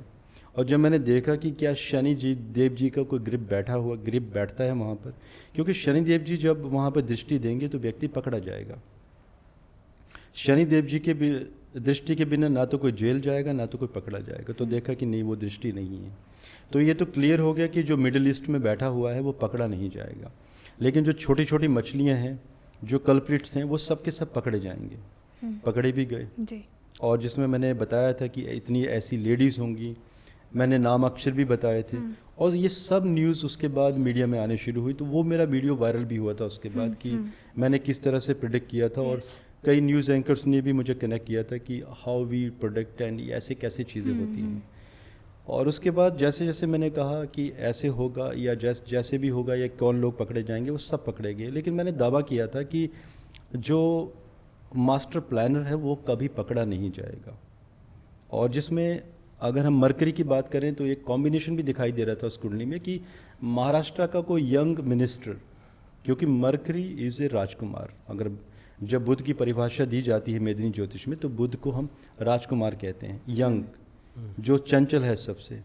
तो वहाँ पे एक मरकरी का रोल आ रहा था 4th हाउस में, तो इट्स ए क्लियर इंडिकेशन कि कोई ऐसा व्यक्ति जो पावर में था, यंग था, तो जो मास्टर प्लानर बैठा हुआ था यूएई में, तो उसके साथ वो एसोसिएट था, तो उसी ने ही सारा का सारा ये एग्जीक्यूशन किया था। नाम नहीं लेना चाहूँगा मैं। तो डी कोड लोग ही करते हैं जब हम प्रेडिक्शन देते हैं, नाम मुझे भी नहीं पता था, लोगों ने कमेंट करने शुरू कर दिए। तो मैंने वही कहा ना कि बेटर होता है कि हम प्रेडिक्शन देते रहें, नाम किसी का ना लें। अभी नाम खुद ही ले लेंगे व्यूअर्स, अभी जब मैं प्रेडिक्शन दे भी रहा हूँ तो। बट आराध्या राय बच्चन, इनका क्या फ्यूचर है अगर प्रेडिक्ट कर सके तो? आराध्या राय बच्चन, अभिषेक और ऐश्वर्या की बेटी है। सर जैसे कि अगर आपने देखी हो, अगर अभिषेक बच्चन की कुंडली, ऐश्वर्या की कुंडली अगर आपने कभी देखी हो, और रिसेंटली अभी इनके डिवोर्स की भी बातें चल रही हैं, तो अगर आप कुछ देखा है तो बात हर जी मैंने अचानक ऐसे कभी न्यूज़ में देखा था, एक दिल्ली टाइम्स में, नोएडा टाइम्स में, तो मैंने वो पेज बदल दिया था। अच्छा। बिकॉज देखिए, लोगों को ना आदत है कि अब ऐश्वर्या राय की ज़िंदगी में क्या हो रहा है, why we are bother about them. भाई सेलिब्रिटीज़ हैं, आज हर आदमी सेलिब्रिटी बन सकता है। देखिए मैं ज्योतिषी हूँ, जितना समय मैं सॉरी माफ़ कीजिएगा, मुझे नहीं पता कि उनकी बेटी का नाम क्या बताया हमने, आराध्या नहीं, आई डोंट नो। मैं भी देखिए, मेरा ऐसा फोकस है ही नहीं कि मैं इन सेलिब्रिटीज़ की कुंडलियाँ देखूँ जब तक ये कुछ बड़ा काम ना कर लें। ये सेलिब्रिटीज़ हैं, मूवीज़ बनाते हैं, लोगों को एंटरटेन करते हैं, दैट्स फाइन। अगर कोई ऐसा बड़ा काम करते हैं, राजनीति में आते हैं, हमारे देश के लिए कुछ बड़ा करेंगे, तब तो डेफिनेटली इनकी कुंडलियों का विश्लेषण करूंगा। तो आई एम सॉरी अगर हर्ष आपको ऐसा लगा हो, क्योंकि देखिए जितनी देर में मैं ऐश्वर्या राय की और अभिषेक बच्चन की कुंडली देखूंगा, बेटर है उतने समय में मैं मेरी भी क्लाइंटल है या कुछ ऐसे 4 लोगों की कुंडलियाँ देख लूँ जिनका भला हो सके, जिनको फ़ायदा मिल सके, या ऐसे मेरे पास डिवोर्स केसेस कई आते हैं, या किसी की मैं डिवोर्स को बचा सकूं, तो आई थिंक वो ज़्यादा जस्टिस होगा, इंस्टेड ऑफ मैं कि इन लोगों के बारे में मैं ज़्यादा ध्यान दूं, जो आई थिंक किसी ने कहा भी था कि बहुत ट्रोलिंग हो रही है इसके ऊपर आजकल। एंड देखिए लोग भी कितने सिक हो गए हैं आज की डेट में। आई नो कि आपके पास ये क्वेश्चन मीडिया से ही आए होंगे, इसलिए क्वेश्चन आपने पूछा कि लोगों को भी आदत है कि आप सेलिब्रिटी है, जीने दीजिए उनको, उनकी लाइफ में इतना ना जाएं, बेटर है। मतलब दिस इज़ माई थिंकिंग। तो इससे तो बेटर है कि आप खुद ही सोचिए कि मैं मेदिनी एस्ट्रोलॉजर हूँ, इससे तो बेटर है कि मैं देश के बारे में 4 चीज़ें निकालूं कि कोई मिनिस्टर कुछ करने तो नहीं वाला है, या हमारे देश का कोई देश के साथ समझौता होने वाला है, हमारी अर्थव्यवस्था कहाँ जाएगी। रही बात डिवोर्स केसेस की, एस्ट्रोलॉजिकली अक्सर ऐसे कहा भी जाता है कि डिवोर्स बॉलीवुड में बहुत ज़्यादा होते हैं, ऐसा कुछ भी नहीं है। वो इसलिए लोगों को दिखाई देते हैं क्योंकि वो सेलिब्रिटीज़ हैं, लोग उन्हें लाइक करते हैं, उनकी मूवियाँ देखते हैं, तो उन्हें लगता है कि अच्छा इनका डिवोर्स हो गया, तो उन्हें बहुत बुरा लगता है। नहीं, आम जिंदगी में भी ये सारी चीज़ें होती हैं, लेकिन दिखाई वो बॉलीवुड वाले ज़्यादा दिखाई देते हैं। सर आपने एक वीडियो में कहा था कि भारत से इस्लाम का खात्मा हो जाएगा। जी। तो आपको क्यों लगता है ऐसा, और क्या वजह बनती है, मतलब एस्ट्रोलॉजी में कहाँ दिखाई देता है कि ऐसा होने वाला है? देखिए अभी जो कॉम्बिनेशन आने वाले हैं सितंबर 2026 के बाद, देखिए मंगल का जो कार्य है, और अभी देखिए जैसे ट्रम्प भी आ चुके हैं सत्ता में। आप देखिए ना, आज तक ऐसा कोई यूएस में आज तक कोई ऐसा राष्ट्रपति नहीं हुआ जिसने खुल के हिंदू हिंदू शब्द यूज़ किया हो। अच्छा। कि आई लाइक हिंदूज, या बांग्लादेश में हिंदुओं के साथ क्या हुआ, किसी ने नहीं कहा खुल के। यूएस हमेशा अपने हितों का ध्यान देता रहा है, पहली बार किसी ने भारत के बारे में सोचा है। और जब हम राहु की बात करते हैं तो राहु से इन्फ्लुएंस देखा जाता है इस्लाम के बारे में, बिल्कुल, और गुरु से देखा जाता है सनातन हिंदुइज्म, केतु से क्रिश्चियनिटी एंड सिखिज़्म। तो जब आगे मैं प्लानिटरी कॉम्बिनेशन देख रहा हूँ आने वाले समय में, ये बात अलग है कि जो अल्पसंख्यक हैं वो बढ़ते जा रहे हैं, आबादी बढ़ती जा रही है, लेकिन ये भी दिखाई दे रहा है कि बहुत बड़ा स्टॉप लगने वाला है। और ये कुंडली ही बता रही है भारत की, एक बहुत बड़ा ट्रांसफॉर्मेशन होने वाला है। सनातन में लोग इकट्ठे होने वाले हैं, ठीक है, वो अपनी धरोहर को समझने वाले हैं। आज भी देखिए जब कई लोग कहते हैं कि हम सनातनी हैं, हमें ये करना चाहिए, हम ये कर देंगे, और या तो कई लोग ये कहते हैं कि भारत सनातन राष्ट्र कब बनेगा। तो मैं उन हिंदुओं के लिए भी या सनातनियों के लिए मैसेज देना चाहूँगा कि पहले तो सनातन की डेफिनेशन को समझिए। जो लोग ये बातें कहते हैं उन्हें यही नहीं मालूम कि एक्चुअल में सनातन है क्या। हमारी विचारधारा है क्या, हमारे शास्त्र हैं क्या। जब तक हम अपने शास्त्रों को, उस विचारधारा को अच्छे से समझेंगे नहीं, तब तक इन शब्दों का प्रयोग करना कि सनातन भारत सनातन राष्ट्र कब बनेगा, उसे कहना बहुत बेकार होगा। तो कॉम्बिनेशन ही बता रहे हैं कि आगे जो इस्लाम में जो बड़े बड़े जो लोग हैं, जो बुद्धिजीवी हैं, वो भी कहीं ना कहीं सनातन की तरफ मूव करना शुरू कर देंगे। यहाँ पे हम हिंदू और मुस्लिम वर्ड यूज़ नहीं करना चाहेंगे। इट्स समथिंग अबाउट विचारधारा, कि आप कौन सी विचारधारा को लेकर चलना चाहेंगे, क्योंकि एक वैदिक युग आने के लिए तैयार बैठा है। और वैदिक युग की जब हम बात करते हैं तो उसे हम शास्त्रों से जोड़ते हैं। जब शास्त्रों से जोड़ते हैं तो वहाँ पर सनातन कहीं ना कहीं जुड़ जाता है। और आप देखिए ऐसे बहुत सारे देश हैं आज भी। साउथ अफ्रीका में, मैं उस देश का अचानक नाम नहीं याद आ रहा है, वहाँ की जो सिटी है, जो अफ्रीकन है, वो सब के सब हिंदू बन चुके हैं, गणेश जी की पूजा करते हैं वहाँ पर। ऐसे बहुत बड़ा ट्रांसफॉर्मेशन हो रहा है बहुत अलग अलग छोटी छोटी कंट्रीज़ के ऊपर।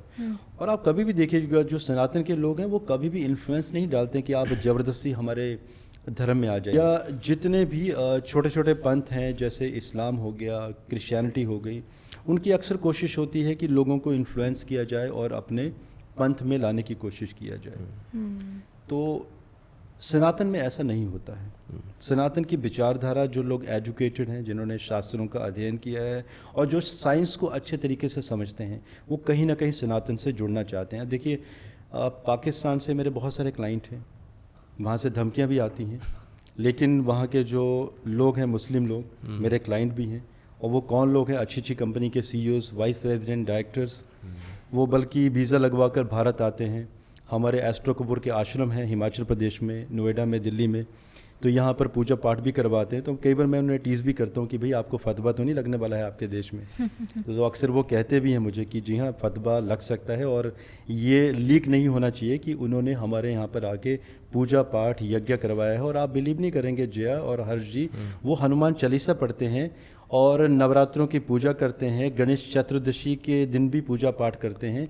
वो पूरे के, और देखिए मैं उनको पूछता हूँ कि आप कर क्या रहे हो, मतलब मैं कंफ्यूज हो जाता हूँ उनको देख के। वो कहते हैं कि हम एक वक्त की हम नमाज भी पढ़ते हैं, लेकिन हम नवरात्रे भी करते हैं। और वो लोग वेजिटेरियन में कन्वर्ट हो गए हैं, क्योंकि तब उनके, बिकॉज उन्होंने कहीं ना कहीं हिस्ट्री पढ़ी है, उन्होंने राजा बलि के बारे में पढ़ा है। राजा बलि हम आप भी जानते हैं, चक्रवर्ती सम्राट, दैत्य राज सम्राट राजा बलि। तो राजा बलि देखिए कितने बड़े राजा थे। अगर हम जब इस्लाम की बात करते हैं तो राजा बलि, असुर, दैत्य, वो संज्ञा वहीं पे जुड़ेगी ना, कनेक्शन जुड़ेगा। तो जो आज भी सूत्र लोक में रहते हैं, चिरंजीवी हैं।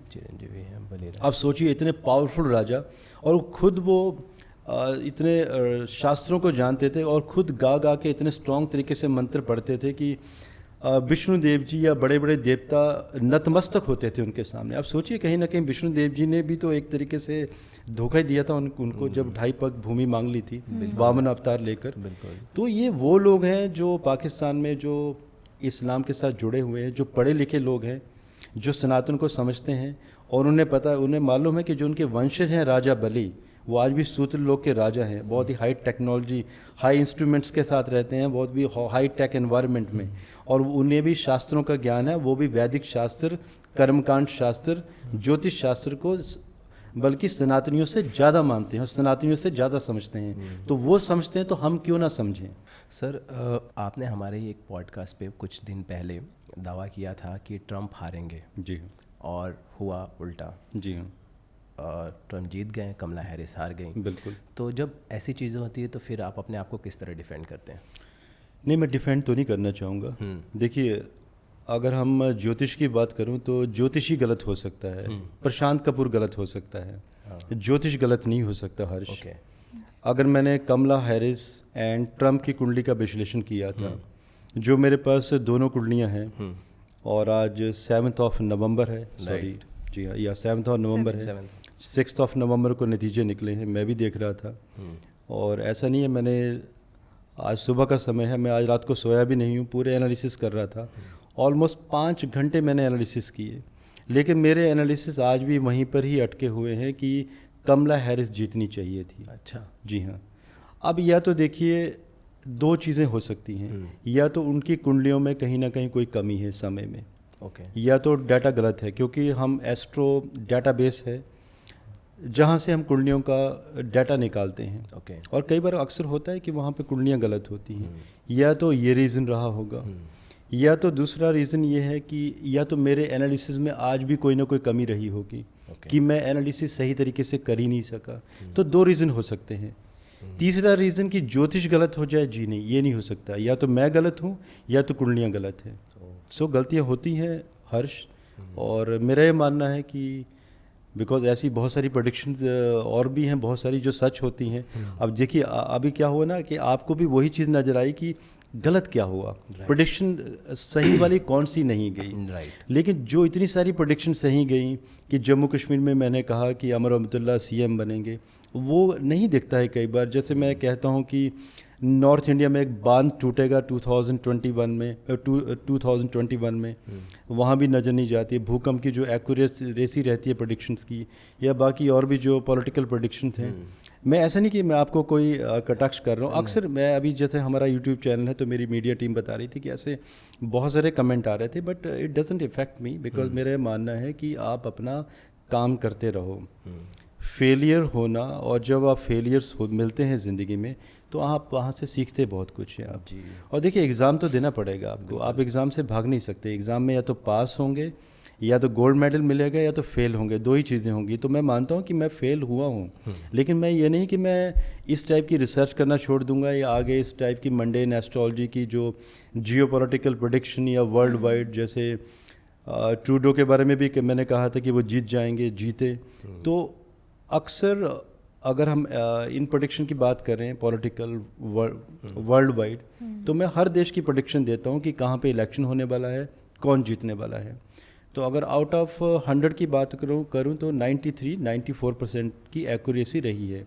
लेकिन जो 7% जो फेलियर है वो मेरा फेलियर है, वो ज्योतिष का फेलियर नहीं है। एनालिसिस में कमी है, या तो अभी भी जो मैंने कहा कि 5 घंटे मैंने लगाए और वहाँ पे अभी भी मुझे गलती नहीं मिल रही है, या तो कोई मेरे साथ हो मुझे वैलिडेट कर सके कि प्रशांत कपूर यहाँ पे तुमने गलती की है, देखो यहाँ पे डाटा तुम्हारा सही नहीं आ रहा है, क्रॉस चेक इट। अब हर्ष देखना, कभी आप कैलकुलेशन करेंगे, अक्सर ऐसे होता है कि व्यक्ति एक ही बार कैलकुलेशन करता रहे तो उसे कई बार टोटल में वही लगता है कि मैं ठीक कर रहा हूँ, जब तक सामने वाला नहीं टोकेगा कि नहीं आपकी छोटी सी गलती है यहाँ पर। ऐसे होता है। हम भी करेक्शन करते हैं, हमें अपनी राइटिंग बहुत अच्छी लगती है, बिल्कुल, पर उसमें कुछ ना कुछ त्रुटियां होती हैं। अब जैसे बहुत अच्छी चीज़ आपने कही कि आप अपनी गलती मानते हैं इस चीज़ के, ये बहुत अच्छी बात रही सर। अब जैसे महाराष्ट्र में भी इलेक्शंस हैं, तो इसके ऊपर मैंने काफ़ी डिटेल में गणना की है, एंड आई एम श्योर इस बार कोई ऐसी गलती नहीं होगी, क्योंकि देखिए एक ना जो पब्लिक है उनका एक माइंडसेट बन जाता है कि भाई ये आदमी पहले प्रेडिक्शन दे के गया था। लेकिन पब्लिक भी क्या है कि जब जम्मू कश्मीर में जो सच हुआ तो उसके बारे में कमेंट नहीं करेंगे, बल्कि मुझे मेरी टीम ने बताया कि कम से कम 200 से 300 ऐसे यूट्यूबर्स हैं, पॉडकास्टर्स, जिन्होंने मेरे ही वो वीडियो उठा के कटाक्ष करना शुरू किया है। बट मुझे खुशी हो रही है कि कम से कम मेरे नाम से चैनल तो चला रहे हैं, कम से कम मुझे उन्होंने इतना लाइक तो समझा कि भाई इस व्यक्ति का हम वीडियो उठाएंगे, एक नेगेटिव तरीके से एक नेगेटिव फ्रेम करेंगे तो उनका चैनल चलेगा। आई हार्डली माइंड, मुझे नहीं फ़र्क पड़ता इन चीज़ों का। जैसे कि मैं मानता हूँ कि मेरी प्रेडिक्शन गलत हुई, कमला हैरिस वर्सेस ट्रंप, लेकिन देखिए मैं भारतीय हूँ, पहले कम से कम मैं खुश हूँ कि ट्रंप जीत गए हैं, क्योंकि ट्रंप का जीतने का भारतीयों को बहुत ज़्यादा फ़ायदा मिलने वाला है। हमारी इकोनॉमी बहुत ज़्यादा ग्रो करने वाली है। तो कि देखिए एक तरफ ये होता है कि गलती हुई एस्ट्रोलॉजिकल प्रेडिक्शन में, लेकिन एक इंडियन हूँ, भारतीय हूँ, खुशी बहुत होती है कि इसके फ़ायदे कितने होंगे हमें। सर साल 2025 भारत के लिए आप कैसे देखते हैं, किस तरह का भविष्य देखते हैं? प्लस मेरा एक भी ये सवाल भी है कि पिछले कई सालों से ये देखते रहे हैं कि कई लोग देश छोड़कर भी जा रहे हैं जी, विदेशों में बस रहे हैं, तो आप उन सभी के लिए क्या मैसेज देना चाहेंगे? बल्कि आपने ना वो मेरे मुंह की बात छीन ली। आज से मैंने अराउंड कोई 15 या 16 माह पहले एक वीडियो बनाया था कि जितने भी भारतीय विदेशों में चले गए हैं अब वो भारत वापस आना शुरू करेंगे, और ये भारत में वापसी होना शुरू होगी मार्च 2025 का। हमने बार बार जिक्र किया है हमारे इस पॉडकास्ट में। देखिएगा मार्च 2025 के बाद क्या होता है, ये सब के सब लोग भारत में वापस आना शुरू करेंगे, क्योंकि भारत, देखिए पूरी दुनिया अभी युद्ध के चपेट में आने वाली है। 2026 में पूरा विश्व बारूद के ढेर पर खड़ा होगा, भारत अपने आप को प्रोटेक्ट करके चलेगा। भारत युद्ध करेगा, बट वो एक थोड़ा सा समय रहते कितना करना है, क्या करना है और क्लोजर कैसे देना है। भारत बहुत लंबे युद्ध में नहीं पड़ेगा। तो आने वाले समय में भारत ही एक सेफ प्लेस होगा पूरी दुनिया में। और आप देखिए, मैंने ये भी कहा था कुछ 4 माह पहले कि यूएस में रिसेशन आने वाला है। अब बेशक ट्रंप आ गए हैं, फिर भी रिसेशन आने वाला है। ट्रंप आए हैं, आने वाले टाइम में पॉलिसीज़ बनाएंगे, वहाँ पे इंडस्ट्रीज़ लगाना चाहते हैं। वो भी चाहते हैं कि इंफ्रास्ट्रक्चर जैसे चाइना में था, जो भारत में लगा, वो वहाँ पर भी आए। समय लगेगा, इसमें इतना आसान नहीं है। तो आज भी जो जॉब्स हैं भारत में सबसे ज़्यादा हैं। रिसेशन यूएस में है, बाकी कंट्रीज़ में है, कनाडा में, ऑस्ट्रेलिया में जॉब ही नहीं है। भारत में आज भी जॉब्स बहुत सारी हैं।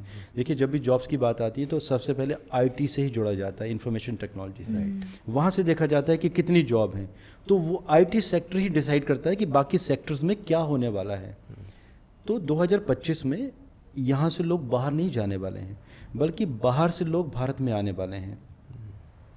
देवगुरु बृहस्पति अभी चले जाएंगे मिथुन राशि में मई 2025 में। इसके बाद हमारे देश में बहुत सारी यूनिवर्सिटीज़, कॉलेजेस, विदेशों के द्वारा फंडिंग, बहुत सारे अलग अलग तरह के इंस्टीट्यूट, वैदिक इंस्टीट्यूट, जिसकी मैं हमेशा कंप्लेंट करता रहा हूँ कि हमारी प्रेडिक्शन कहीं गलत होती हैं, तो कोई तो हो हमारा साथ देने वाला, कोई तो पढ़े लिखे लोग आएँ जो इस साइंस को आगे बढ़ाएं। प्रशांत कपूर या बाकी मेरे जैसे लोग कितना करेंगे। तो इसके ऊपर भी, वैदिक के ऊपर, कर्मकांड के ऊपर, ज्योतिष के ऊपर, इनके ऊपर भी भारतीय सरकार फोकस करने वाली है। कॉलेजेस, स्कूल, यूनिवर्सिटीज़ खोलने वाली हैं। अब देखिए रोज़गार कितना बढ़ेगा जब ये चीज़ें होंगी। डेफिनेटली रोज़गार बढ़ेगा। भारतीय जो लोग बाहर चले गए हैं आज भी सफ़र कर रहे हैं, रिसेशन की मार पड़ रही है। और एक बात और भी है, हर चीज़ जितना हमारे देश में हिंदू मुसलमान नहीं होता है, उससे ज़्यादा यूएस में और बाकी कंट्रीज़ में ब्लैक एंड वाइट होता है। हमारे तो देखिए हिंदू मुसलमान, मेरे ऑफिस में मुस्लिम लोग हैं, हम हिंदू हैं, इकट्ठे बैठ के हम खाना खाते हैं एक ही प्लेट में। कभी समझ में नहीं आया कि मैं हिंदू हूँ, वो मुसलमान है, मेरे घर में आना जाना, मैं उनके घर में जाता हूँ, मेरे कितने ही दोस्त मुसलमान हैं। लेकिन आप कभी यूएस में जाइए, आप पता चलेगा कि ब्लैक एंड वाइट होता क्या है। बिल्कुल। और किस तरह से भेदभाव होता है। हमारे ऑफिस में कभी भेदभाव नहीं होता है। मेरे आईटी कंपनी है, जो कुछ ऐसे 2-3 मुस्लिम कैडर के लोग हैं, वो सबसे हाईएस्ट रैंक में है आज की डेट में, और वो अपनी कैपेबिलिटीज़ की वजह से हैं। आज अगर ये यूएस में होता सिस्टम तो ब्लैक एंड वाइट की वजह से देखा जाता था कि वाइट को ऊपर लेके जाना है, ब्लैक को नीचे रखना है। तो कहीं ना कहीं हम भूल जाते हैं कि आज भी हमारा देश, जब भी कोई मुसीबत पड़ती है तब हम सभी लोग इकट्ठे हैं। तब कोई हिंदू, मुस्लिम, सिख, ईसाई कुछ नहीं, सब फिर भारतीय होते हैं। जब हम स्ट्राइक करते हैं पाकिस्तान पे, जब हमारे फाइटर प्लेन गए थे 26 Feb 2019 को, तो आप देखिए ना, पूरा देश इकट्ठा था, कोई धर्म, कोई पंथ नहीं था उस समय। यही तो है भारतीयता। जी जी जी। वर्ल्ड कप हो या फिर वर्ल्ड वॉर हो, साथ हो जाते हैं हम। आप वर्ल्ड कप में देखिए ना, जब वर्ल्ड कप होता है तो सिर्फ भारतीय होते हैं। तब कोई किसी रिलीजन और पंथ से नहीं होता है कोई व्यक्ति। Right. Thank you so much sir, thank you so much for this insightful, knowledgeable और मीनिंगफुल बात के लिए। और कॉन्वर्सेशन काफ़ी थॉटफुल थी। Thank you so much. Thank you. और व्यूअर्स के लिए भारत माता की जय। जय Hind. Thank you. Thank you so much sir. Thank you.